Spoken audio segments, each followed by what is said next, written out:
All right, so we've got a quadratic here, and we're going to graph this parabola.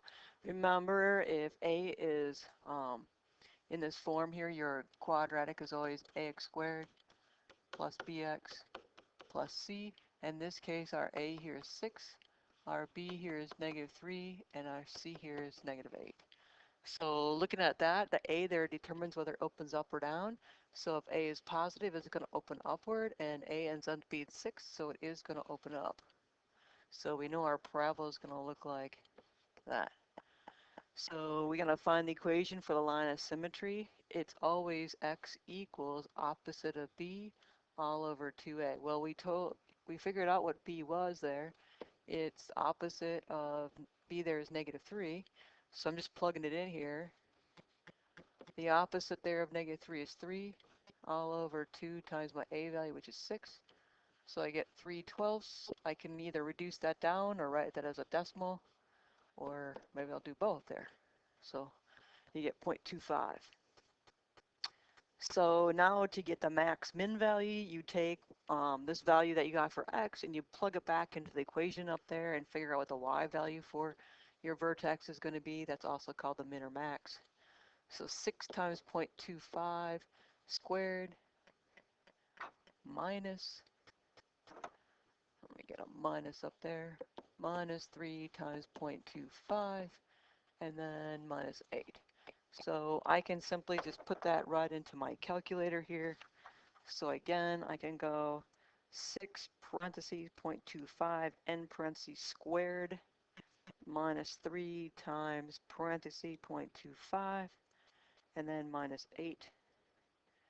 And I'm getting a negative 8.375. So in letter B there, that 0.25 there is your axis of symmetry there, and that's just that vertical line there. So I'm going to draw a vertical line there where I think 0.25 is. Kind of close over here. So I'm going to graph that. And then I've got my coordinates for my vertex here. They end up making up the values for B and C there. So your x value is 0.25. Your y value is what you got in letter C there, which is negative 8.375. So I can graph that. I can go over 0.25 and down 1, 2, 3, 4, 5, 6, 7, 8.375. So remember that value is right there on the axis of symmetry. So then we're supposed to graph this out, but let's go ahead and the C value is the y-intercept, which is negative 8.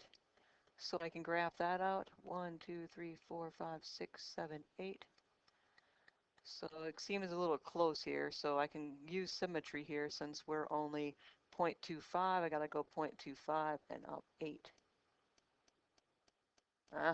Not doing very good with putting these on here. Maybe I'll try that again. I'm going to bring it a little bit farther away, even though it's really not, so it's not so close. It's harder to do when the pens are so thick here. So I'm going to graph out this ordered pair here. We got 0.25 and then down 1, 2, 3, 4, 5, 6, 7, 8.35, something like that. There. And then we said our y-intercept there is at negative 8. And so if this is 0.25, we've got to come over here, 0.25, and it's not going to do it very well there. And then connect those. And remember, this time it's opening upward.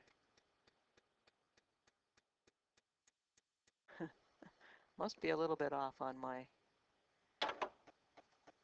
calibration there. Not great, but it'll do. So there's our graph there. And so you can continue working on graphing out some parabolas.